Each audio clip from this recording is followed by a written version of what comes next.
Tom Cleverley, obviously disappointing afternoon. What were your thoughts on the game? Yeah, game of two halves, and they capitalised on their good half, and we didn't.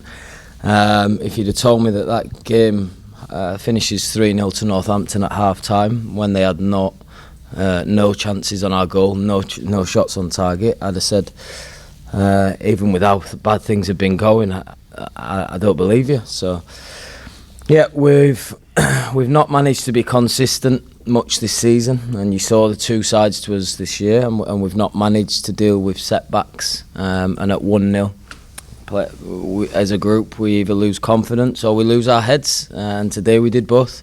So really disappointing second half, and didn't have the quality to finish off all our good play in the first, and that is the summary of the game.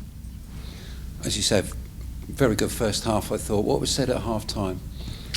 Yeah, I mean, it was more of the same, whilst keeping it defensively tight at the back. It's always when you feel like the problem is breaking down the deadlock, you sometimes forget to be disciplined at the back. Now, listen, the header from Eves is it's not even, I wouldn't even class it as a half chance if it was ours. You know, it's looped in, and it's an unbelievable header. So, but we have to be able to deal with that, reset, continue what we did first half, but instead we've got a mechanism where we go to shell internal. This is really tough, and in Tully's case, we've sort of lost our heads, and yeah, football's not all rosy at times. It's not all about playing well and winning every week. It's about rolling your sleeves up. It's about sometimes going 1-0 down, and that's fine. We regroup, reset, and push forward. But we've not had the capacity to do that this year, and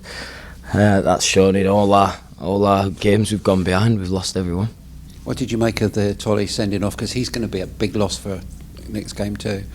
Yeah, I'm not going to dress this one up. You know, I'm disappointed with him, and he knows why. It was something that was addressed at half time, how they were trying to provoke him. So I'm disappointed with him. I think he must learn from that. We'll have a conversation tomorrow to make sure he does learn from that, because yeah, he's an important player for us today and for the next 3 games. It's time for Owen Asenio and Bin Peppel to step forward now and give their best version of themselves to the team, and we've been working hard with them and training pitch to help them do that.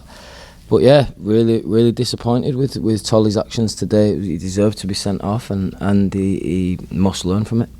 Fans were very frustrated this afternoon. Can you understand that? I can, yeah, of course I can. And listen, no, shoulder that more than me, you know, and I have to accept that. It's a real tough period for the club, for the supporters.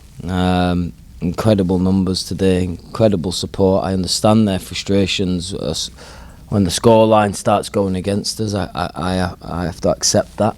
Absolutely nothing in me not applauding them today. I thought me going round would have added fuel to the fire. So nothing but appreciation, and I accept the frustrations. Obviously the fans frustrated. You must have been frustrated. Where are you emotionally at the moment? Yeah, low. As far as my football career is, emotionally low. Yeah, on the scale, pretty near as low as I have been, you know. But I enjoy the responsibility of being the person that can do something about it, and that I enjoy that. I wake up tomorrow as the person who is a key role in turning this around, and that's what drives me on. That's what keeps me going, and I'll be there. I'll be there working hard tomorrow, preparing us for Leyton Orient, and we'll look back at this time in a few months and say, "Oh, we didn't have to dig in there, but we've come out the other side." Tom, so it was a conscious decision not to sort of go across to the Devonport end at the end of the game. You felt that would be counterproductive? Yeah, I mean, it was frustration, obviously, as the head coach in the club that's not had a poor run of results. It wasn't sort of me creating it wasn't a symbol of anything. It was just, I didn't want to add any fuel to the fire. You know, it was a frustrating environment. It wasn't me spitting my dummy out or anything. I just thought it was important for me to come out here and say that I always appreciate the numbers and the voice of our supporters. I get the frustration today, and I didn't feel like I needed to add any fuel to fire. You were criticised, the players were criticised, Simon Hallett and the board were criticised, the fans really let everyone know how they're feeling about the situation at the moment. They're obviously not happy, we all understand why.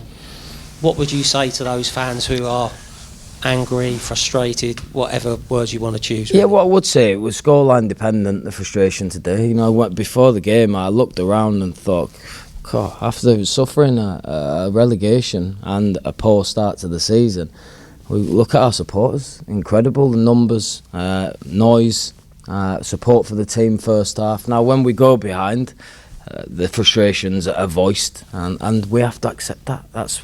We're in an industry where we're paid to be front and centre, so we have to accept that comes with the territory. And yeah, like I said, there's been an accumulation of disappointments that's led to a lot of frustration. So I absolutely understand it.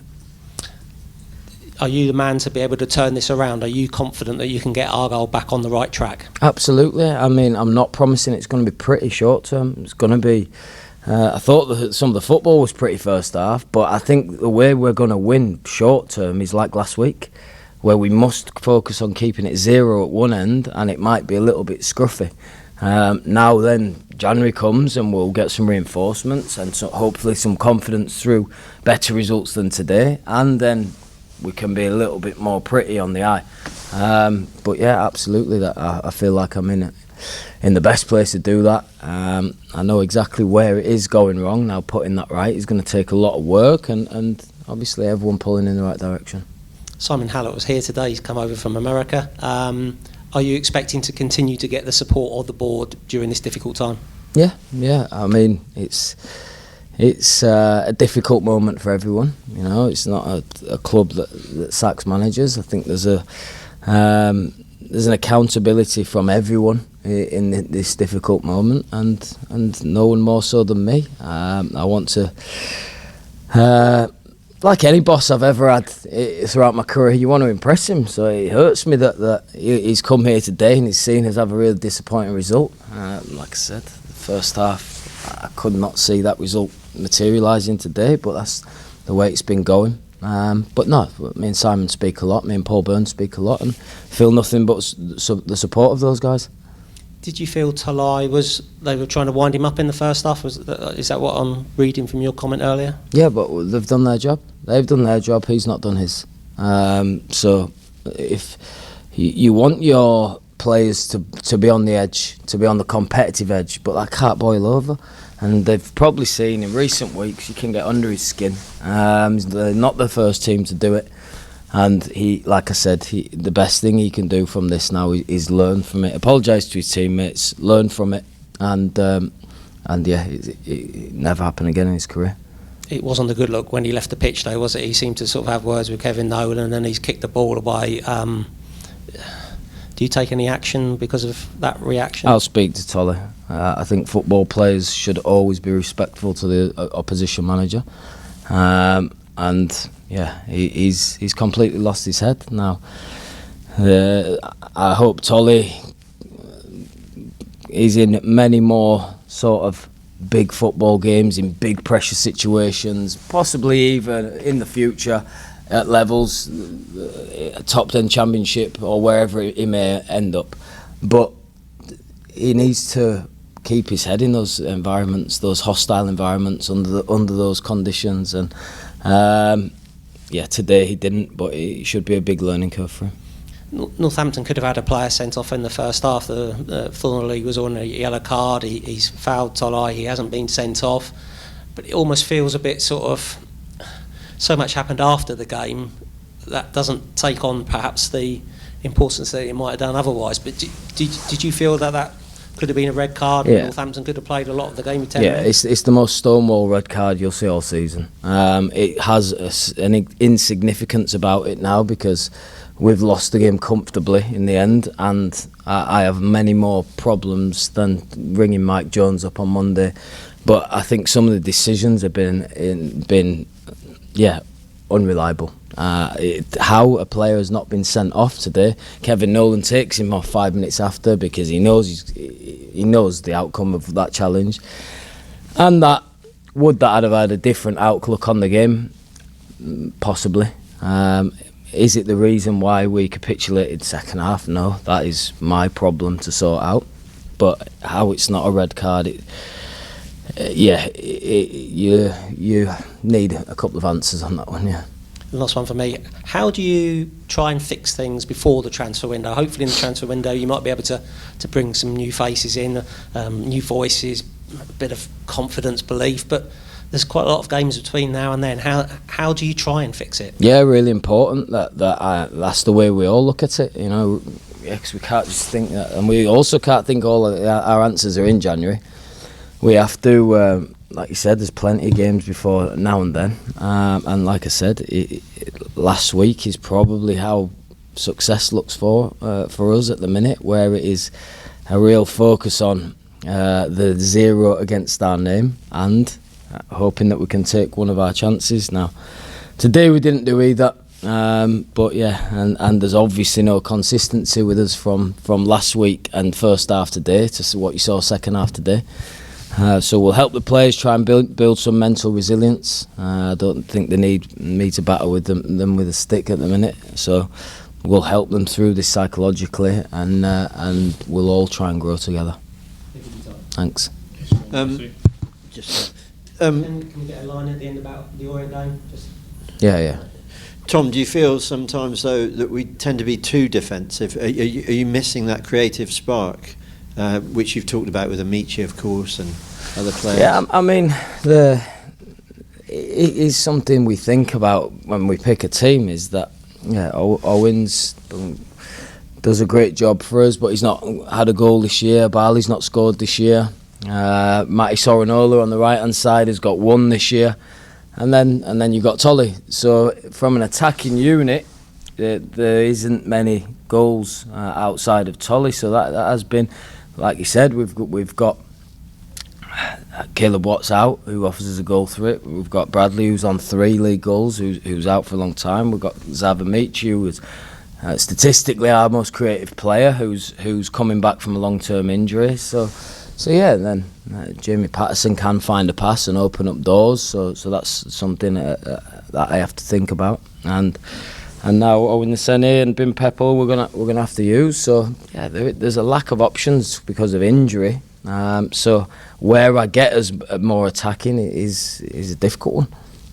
Thanks for your time. One on Orient quickly. Do you want anything on Orient? It's really difficult, isn't it? But Plaggy didn't play today. Joe Rolls was a sub. Have you got any thoughts on what sort of team you might send up out there, Tom, and how you approach the game? I know it's a difficult time to ask you this after that. Yeah, I mean it's a competition that I feel it's important that we're successful in. I think what does success at the start of May look like for us would be to have a really strong run in the Virtue and to finish mid-table. So yeah, the game will be treated as a serious one. I'll take a very competitive side up there. It will be a good game in terms of getting 20 minutes into Plaggy. It won't be Zav. It won't be... no, that's it. Plaggy will certainly be a good game for Rolsey, him and Benarouz getting more minutes. So yeah, the injury's returning. It'll be a good game for Zav. Will be one more week till Bradford. But yeah, it's an important game for us because, like I said, our two big targets now will be: can we get to a mid-table finish, and how we do that, and to have a cup run to give our supporters something to really be optimistic about.